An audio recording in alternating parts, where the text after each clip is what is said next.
Salve, meus amigos, bem-vindos a mais um vídeo aqui no Professor. Hoje a gente vai estar comentando sobre essa aí do TSE, que fez uma lista de palavras que a gente não pode mais falar. Como é que é? Agora eu tô proibido de falar certas palavras? Não posso mais falar criado mudo, vou ser banido? Será que eu vou ser bloqueado no YouTube por estar falando essas palavras?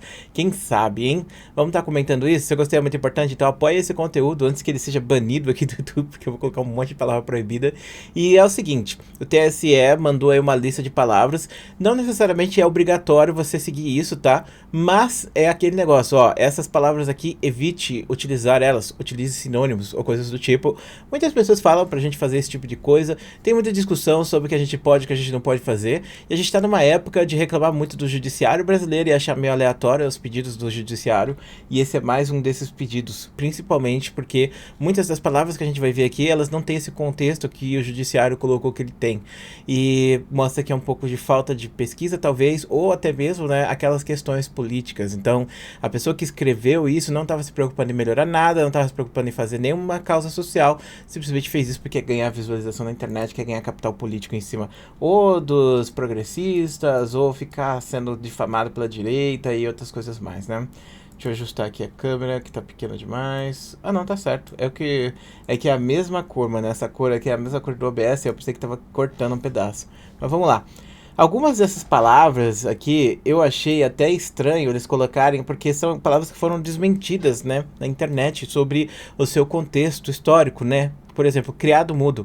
Foi criado um hoax de marketing, inclusive uma campanha de marketing de uma empresa que inventou que o criado mudo era uma palavra lá que tinha termos racistas, não sei o que a pessoa ficava lá na cama, do lado da cama, segurando uma coisa e a noite toda, é por causa disso que tinha o criado mudo, porque era um criado que ficava a noite toda de pé lá e ele não podia falar nada, que o pessoal ficava transando do lado dele, umas paradas assim. E, cara, isso é uma grande mentira. Isso nunca aconteceu. Aliás, pode até ter acontecido, tá? Não vou duvidar de nada dessa história, não, porque tem muita coisa horrível que aconteceu de fato. Mas essa daqui é uma das coisas que não aconteceu, né? Por quê? O criado mudo, ele é uma palavra que veio do inglês, tá? Que é dumbwaiter. A gente roubou essa palavra dos americanos, dos ingleses, na verdade. Eles tinham essas mesinhas e coisas do tipo, eles colocaram esse nome na mesinha deles por causa de contextos deles mesmo, não vou entrar nesses detalhes. Mas de qualquer maneira, a gente simplesmente pegou e traduziu para o português. Porque anteriormente, né, e tipo, inclusive o criado mudo é bem recente, ele tem tipo 100 anos de idade. Você vai falar, nossa, como assim bem recente? Pensando no contexto das palavras, as palavras são muito mais antigas, são 200, 300, 400 anos de idade. Então, o criado mudo, ele só aparece na nossa literatura de 1900 para cá. Então, nesse caso especificamente, não teria como ele fazer parte desse contexto histórico que eles tentaram colocar naquela propaganda. E se você voltar mais no tempo, voltar lá na época colonial do Brasil, na época que a gente era escravagista, você vai ver que a gente chamava essas mesas, na literatura mesmo, de mesa de cabeceira, que inclusive faz muito mais sentido do que o próprio criado mudo, né? E aí você tem essas mesas de cabeceira e não necessariamente, né, essa palavra tem alguma relação, né, com o contexto racial. Por isso eu acho que faltou um pouco de pesquisa. Mas tem muitas palavras aqui, ó, por exemplo, que você pode ver que são de fato, né, tem um contexto negativo. Mas tem outras palavras que, tipo, simplesmente foram botadas. Outra aqui, ó, boçal. Boçal é uma palavra que muita gente usa, inclusive o jornal usa boçal o tempo inteiro. As pessoas se referem ao Bolsonaro como boçal, e boçal é geralmente uma pessoa que ela é muito sem educação, vamos dizer assim. Eu acho que essa seria uma boa explicação. E essa palavra é uma palavra que vem do latim ou do italiano, não lembro exatamente qual era a língua, mas é uma dessas duas, ou espanhol, acho que é do latim ou do italiano. Enfim, é de uma dessas línguas latinas aí. E essa palavra é muito antiga, talvez ela seja mais antiga do que o nosso descobrimento, inclusive a existência do Brasil. E essa palavra é basicamente para se referir a alguma coisa que não está lapidada, ou seja, uma pedra bruta, sabe? Ou seja, sem educação. E aí a gente sempre utilizou essa palavra desde sempre, você pode ver na literatura de outros países, inclusive, e, bom, simplesmente essa é uma palavra que foi muito utilizada também para ofender as pessoas durante a escravidão, obviamente porque ela era uma ofensa.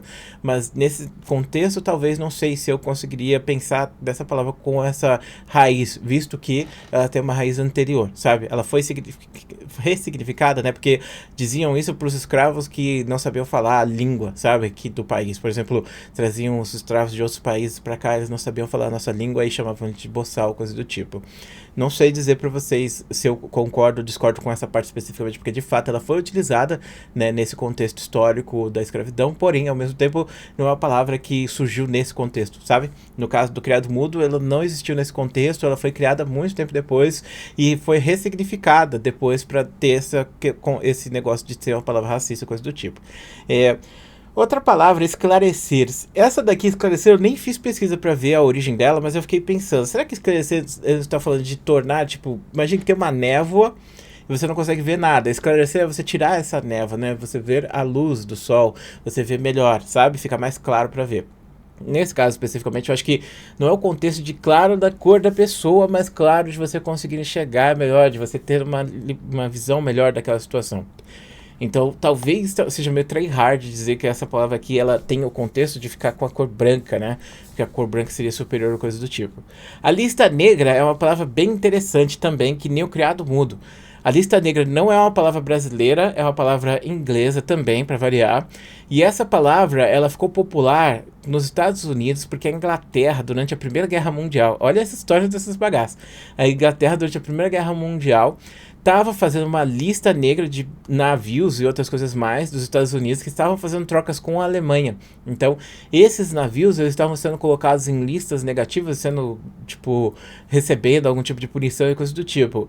Os Estados Unidos ficou muito puto com isso e ele acabou pegando essa palavra e fazendo suas próprias listas também, para pegar e citar os navios da Inglaterra. Acabou a guerra e aí a palavra caiu em desuso por um bom tempo. Até que, durante a época do comunismo, aí a gente tem novamente a palavra voltando, porque um congressista famoso dos Estados Unidos resgatou ela, fazendo uma lista negra de vários artistas e pessoas famosas dos Estados Unidos que teriam algum tipo de conchava com o comunismo, para essas pessoas tomarem restrições, ou até mesmo serem obrigadas a sair do país, ou serem presas, né? Foi durante aquela época da Guerra Fria. Então, essa seria a origem da palavra, de certa forma, né? Só que aí a gente pensa, da onde veio essa palavra, então? Essa palavra que era utilizada pelos ingleses. Essa é uma palavra que começou a ser utilizada agora, mais recentemente, né? Mas ela tem origem lá em 1600 e pouco. Onde, de fato, os caras eles criavam listas negras para pegar e falar mal de pessoas que são negativas, pessoas ruins que eles não queriam ter contato com.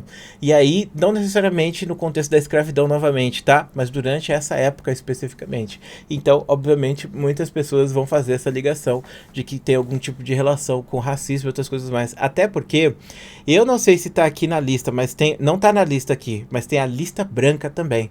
Então, a lista negra é aquela que você tem que restringir aquelas pessoas que estão naquela lista. E a lista branca é as que estão liberadas. Então, white list é uma coisa que a gente usa demais na programação. É uma coisa que a gente usa demais para, tipo, sei lá, trabalho em geral. Aquela lista de coisas que podem, sabe?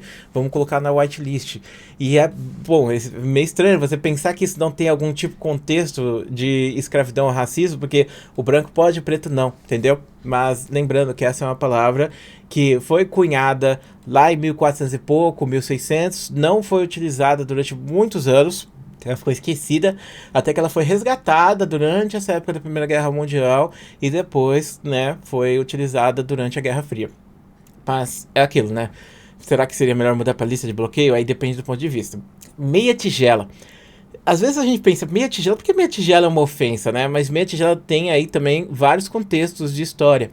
Por exemplo, tem duas ideias, e inclusive nenhuma delas a gente sabe se é real. A palavra simplesmente surgiu do nada e a gente não sabe qual delas é a verdadeira.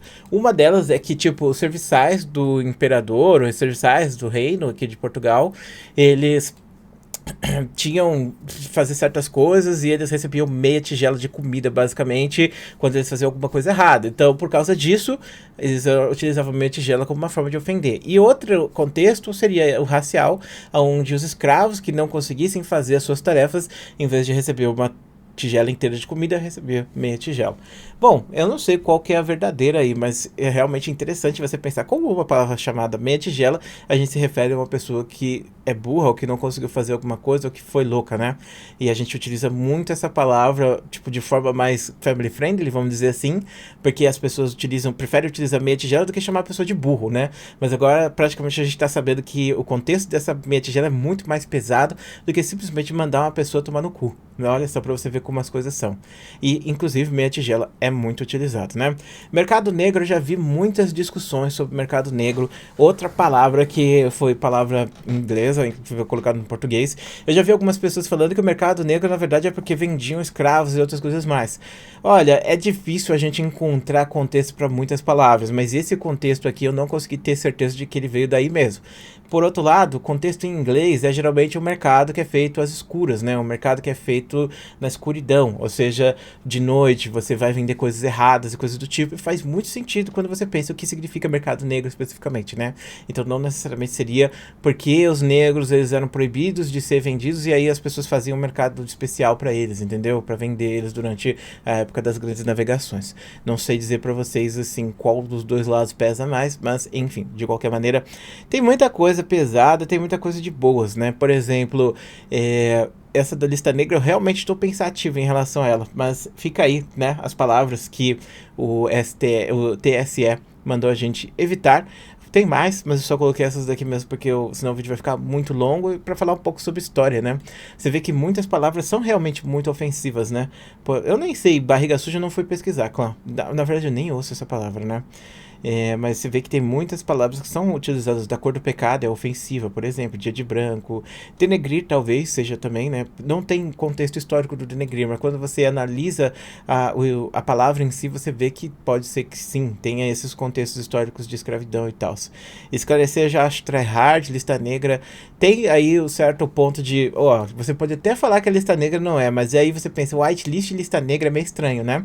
A gente poderia pegar e mudar essas palavras caso fosse necessário, mas aí depende também, né? Tipo, eu não sei qual é a visão que uma pessoa negra tem disso tudo. Pode ser que a pessoa negra não se importe e que seja um branco que esteja escrevendo essas palavras aí que não podem ser ditas para proteger o negro que talvez não esteja buscando esse tipo de proteção, porque no final das contas isso pode até mesmo fazer com que ele receba mais ataques, porque vai ter pessoas que vão ver aquela questão do efeito Streisand, sabe? Você tem palavras que você bloqueia e as pessoas vão utilizar mais essas palavras principalmente para ofender as outras pessoas. Mas eu já pedi desculpas, por exemplo, por utilizar denegrir, que é uma palavra que eu achava que era coloquial e que poderia ser utilizado nesse contexto de diminuir alguma coisa. E aí depois eu entendi que esse contexto é muito mais pesado do que isso, né? Assim como outras vezes que a gente acaba falando uma palavra ou outra que simplesmente está errado, né?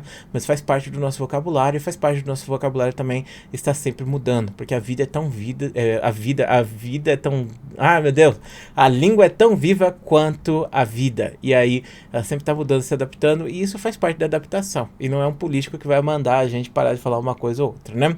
Então é isso, clã, espero que você tenha gostado desse vídeo, conhecido um pouco mais do contexto de algumas palavras. Um grande beijo, a gente se vê depois.